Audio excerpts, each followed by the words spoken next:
Welcome to the Christian Principles Podcast. I'm Mark Zockel. This is no prank, but today we're talking about pranks. Let's dive into this.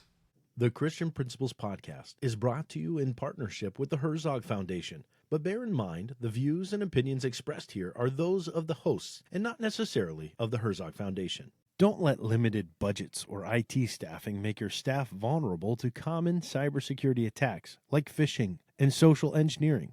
One of our past guests and friend of the pod, James, has offered 3 listeners' Christian schools 3 free virtual training sessions. These 45-minute video conferences will personally cover critical topics like email security, password best practices, and online safety and privacy. Email us at mark@christianprinciplespodcast.com and tell us why your school should be a part of these free sessions.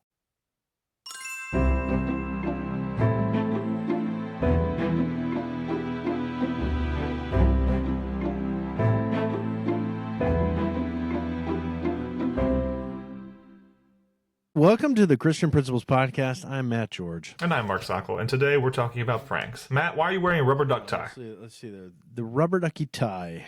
Well, it's mainly because as I came into my office this morning, I was greeted with a flood of rubber duckies. Flock of of ducks in my office. Were they evenly spaced around, Oh, they were or were they just everywhere gushing and in okay. and everything? And there's still how big a couple. were they? I see one right there right now. These are yeah. little Yeah, tiny overhead. rubber ducks, not the big ones. Little tiny ones. They're actually even smaller, like very, very small little rubber duckies. But yeah, I'll be finding them here for a little while yet. Probably about a year. I imagine you'd be finding them a year from now still. Yes, we have the classic prank of filling the administrator's office with, well, whatever it is. Whether it be cups of water, Post-it small notes? ducks, Post-it notes. There's Tinfoil? many. But today we're talking about pranks today. Before we do that, let's hear from the Herzog Foundation.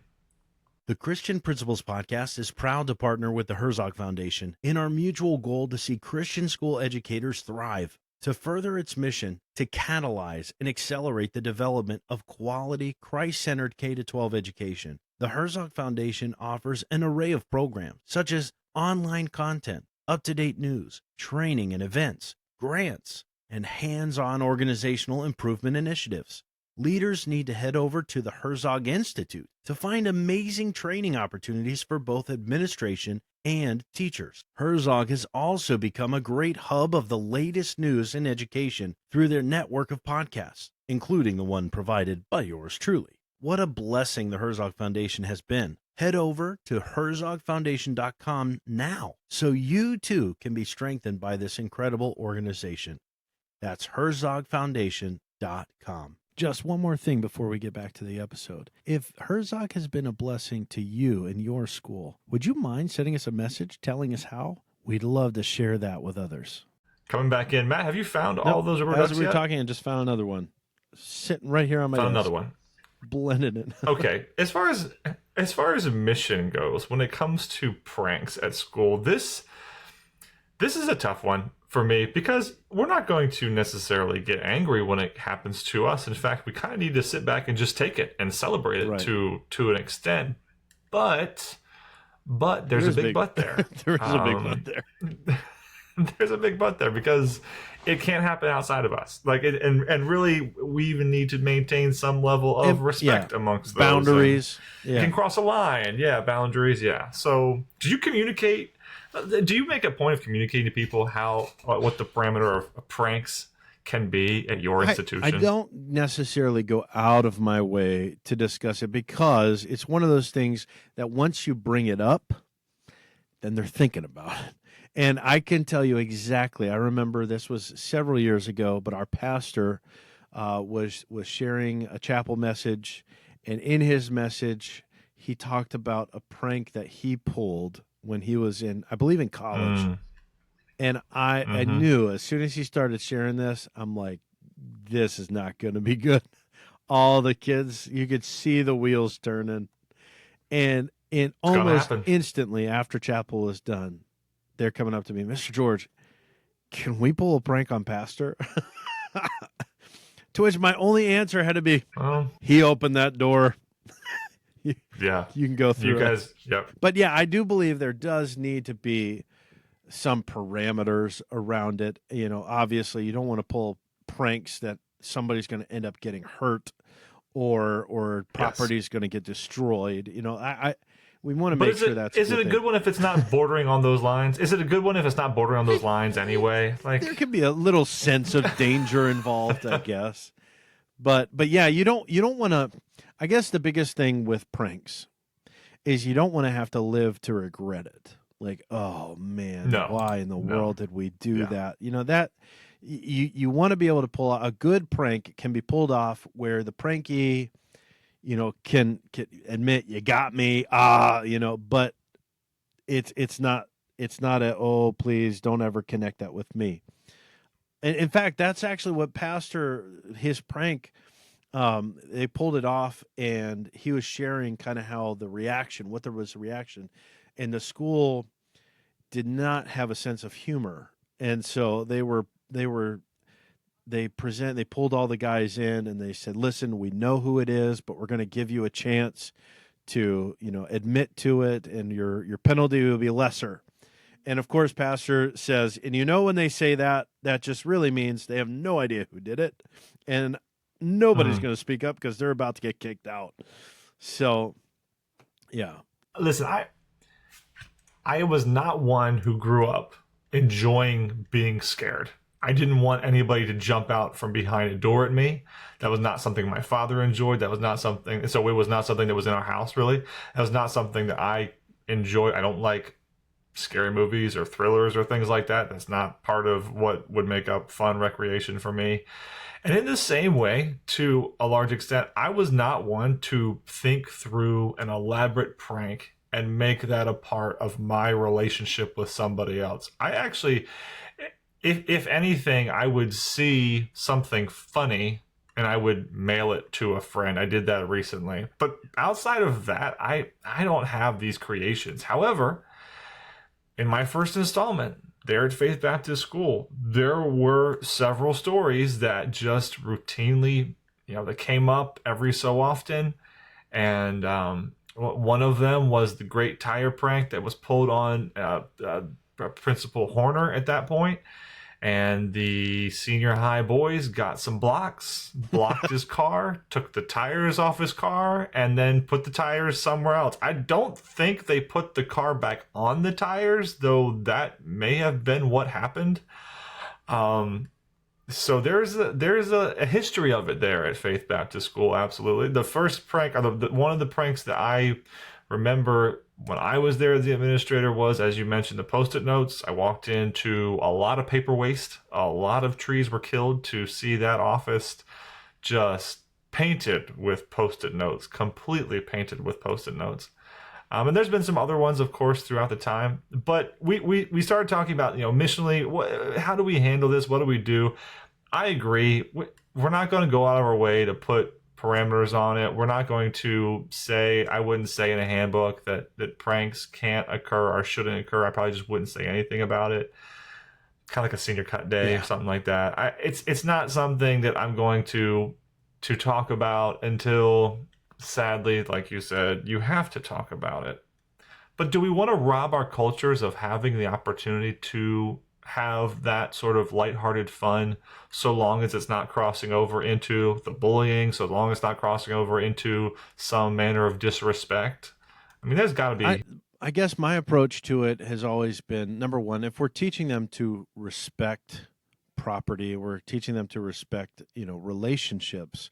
I honestly, the best pranks come out of a knowledge of what is going to either be entertaining to the whole group, or, you know, this person in particular is really afraid of spiders. So I know that, you know, a rubber spider is going to go a long way. You know, relationships have to be kind of at the center of it. And when you are just doing a mindless prank that you just absolutely don't care about the response of the individual, you don't care about the property, I mean, that is going to result in a discipline measure, because they're not taking the things that we're teaching, and they're not taking it to heart. I also say that you mentioned discipline measures which could result from pranks, and that's not something to necessarily take off the table, I suppose, especially if the punishment, I guess it wouldn't fit the crime, but we could make it fit the crime if it was something obnoxious that the student would have to do because the prank was obnoxious. I will say there have been times that I've had to preside over prank issues. And one that comes to my mind, I'll go ahead and give it, further discussion here. There was a middle school teacher who she and myself actually received on April Fool's Day, which this goes back to how I don't necessarily read the calendar before I walk into the door. Right. And I really should, because it's not on my mind to put on my 4th of July tie. Well, we have 4th of July in school, but it's not on my mind necessarily to put on my Christmas tie at Christmas time. It's not on my mind necessarily to think of the best Spirit Week outfit the week before, because sometimes, many times, most times, I'm walking in just ready to hit whatever comes at me, and I forget that some of these days are special. So April Fool's Day, I walk in. The students know I like donuts, and I had a student who told me that there was a student who had made a donut for me, and I didn't think a thing about it because this student would be one that would be so kind as to get me a donut and bring it. So I hung on to that donut until lunchtime because I was a good little boy watching my calories or whatnot. So I hung on to it at lunchtime, took a bite, realized it was not a donut. It was made out of Spam, basically. Whoa. This student had a background of living in Hawaii, and so I came to find out it was Spam. I don't know if I guess I didn't think it tasted like Spam. I guess I just think it didn't taste like a donut. But then I remembered it was Spam. I remembered once I was told that it was Spam. That's what Spam tasted like because I hadn't had it in forever. Well, there was another teacher that received the same prank on April Fool's Day, and so it was Spam him something. There was a third that received a Oreo that was not an Oreo. It was Oreo pieces with toothpaste between them. This teacher was outraged, completely outraged, was brought the student to my office, came to the office. And when I say outraged, I had never seen this teacher act this way before, was very upset, was calling on lack of respect, calling on what if this had been somebody who was allergic, so on and so forth. Just really was laying on nice and thick. So that led to conversations with the parents, that led to conversations with the students, and I'll say that my walk away from that was a walk away of, really, I have more problems with the way the teacher reacted to that student than the way the student responded. I disagreed, though not to the teacher's face, that toothpaste was going to be dangerous. I disagreed, though not to her face, that the student had been disrespectful.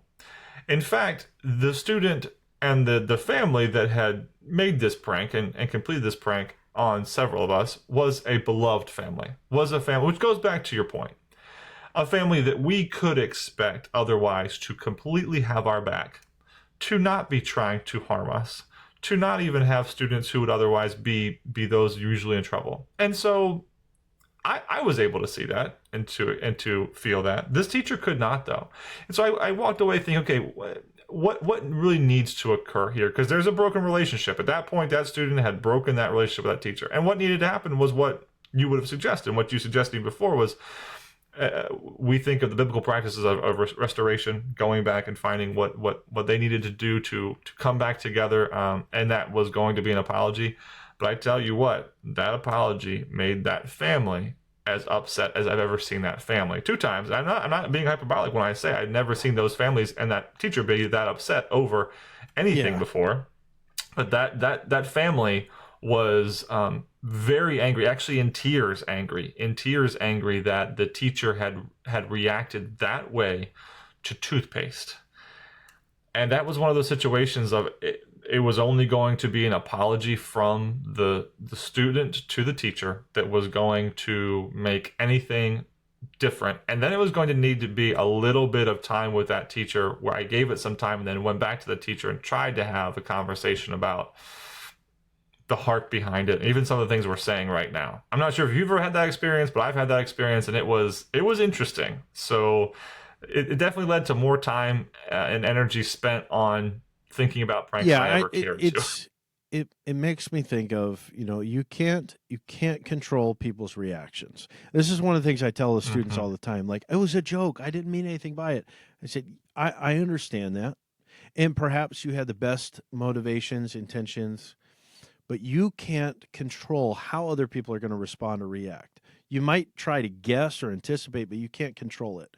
So when you get that unexpected and howbeit like unnecessary response, you still have to be able to say, listen, like I don't know how you couched the whole apology, but my thing that I'd be suggesting to the family is we're not so much apologizing for the action. We're apologizing that we weren't considering that possible reaction, and we're sorry that their feelings were hurt, that it came across as disrespectful, and we want to establish, as you said, a restored relationship. Let's work towards that.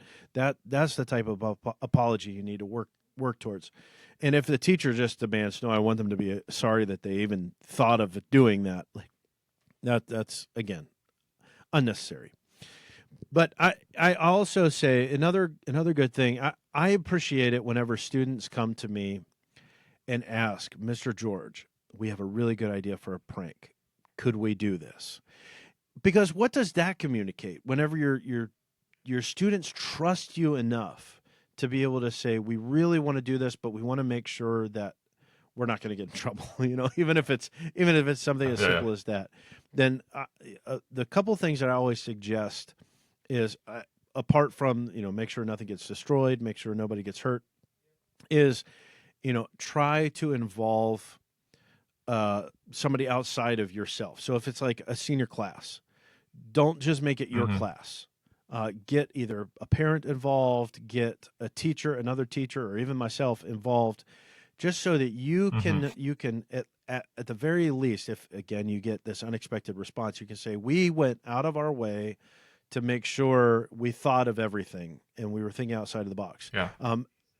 Well, he said we could do it. Yeah. So and make get yourself a scapegoat is what I was telling him. Yeah, exactly. But even like when I was finishing up that story with Pastor, when he shared that that prank, of course the students wanted to do that very prank on him.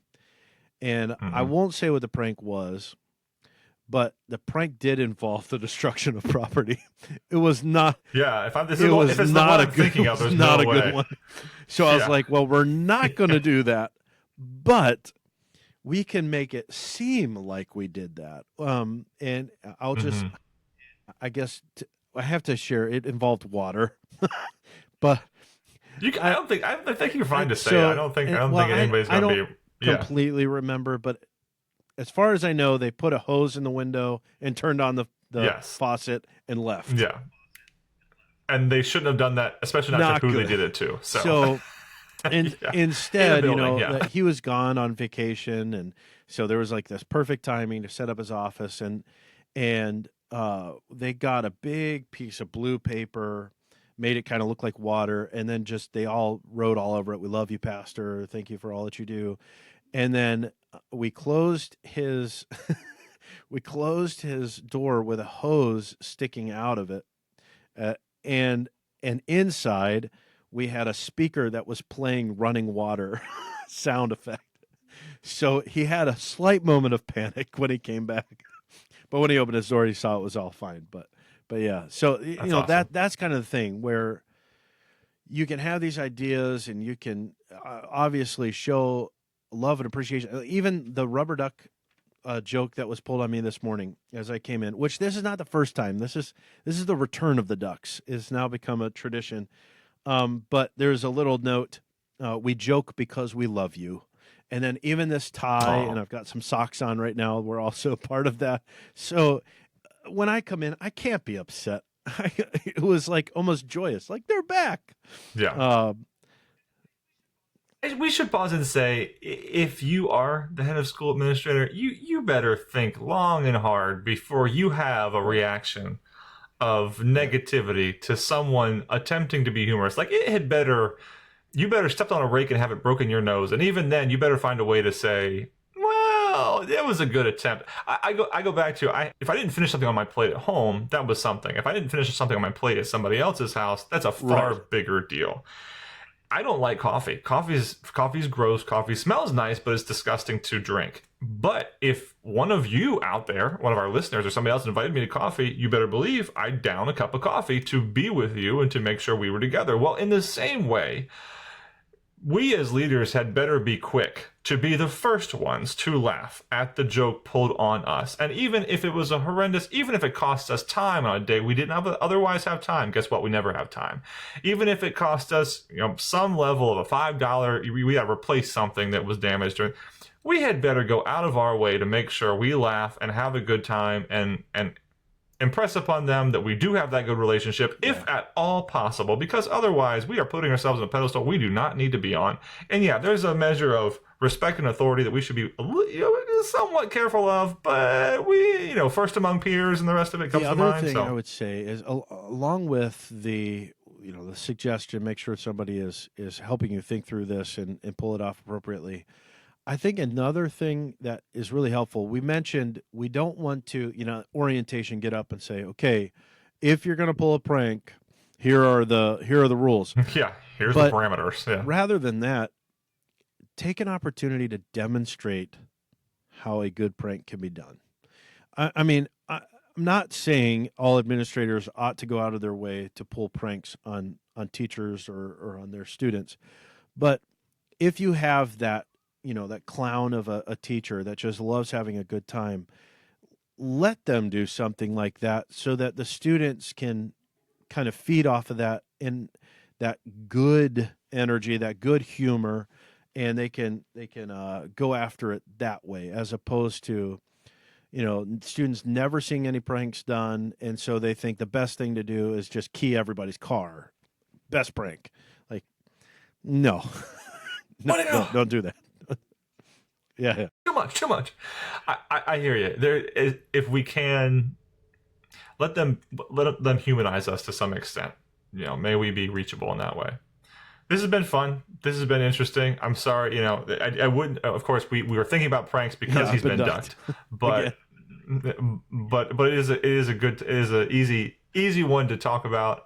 Fun to talk about. Let's move on to our Christian Administrator Spotlight, though. Yeah, we are shouting out again over at Legacy Christian School, Julie Martinez, the assistant principal at Legacy. So Julie Martinez, once again, as Matt said, this is the third time we've talked about somebody from Legacy Christian School, and we are excited again that their social media manager found us on Instagram and made sure to send the shout out. So Julie, I hope you enjoyed your $5 Dunkin' card. Too many D's in that $5 Dunkin' card. We're going to go ahead and pray for you now. I'm going to pray for you today, Julie. Julie, thank you. No, we don't pray to Julie, that's for sure. Let's start that over. I gotcha. Father in heaven, I thank you so much for Julie. I thank you for Julie Martinez and the assistance that she offers to the principal and the assistance that the principal offers to the head of school as the head of school looks to serve all there at Legacy Christian School. I'm sure she has very specific roles in that job description that she's even trying to accomplish as the year relatively comes to a close as we get into the fourth quarter. Might she be in her work today strengthened by you as only you can offer strength, and might she glorify you as we all must glorify you. And if she happens to be pranked this year, or if she gets to be a part of a prank this year, might it be such that she can laugh through and again bring you glory in the way that you have made us as humans to enjoy such humor. We love you. Amen. Well, it's a good thing, Mark, that we don't record together anymore, because I'd probably be pulling some pranks on you in person. So yeah, my shoelaces would have been tied together, or some kind of nonsense like that. I'm sure. Watch out. Yeah, I'm coming. Don't come. Don't do that. I don't want them near me. I'll laugh. I'll make sure we have a good relationship. I don't like them. All right, everybody. Thanks for going with us today.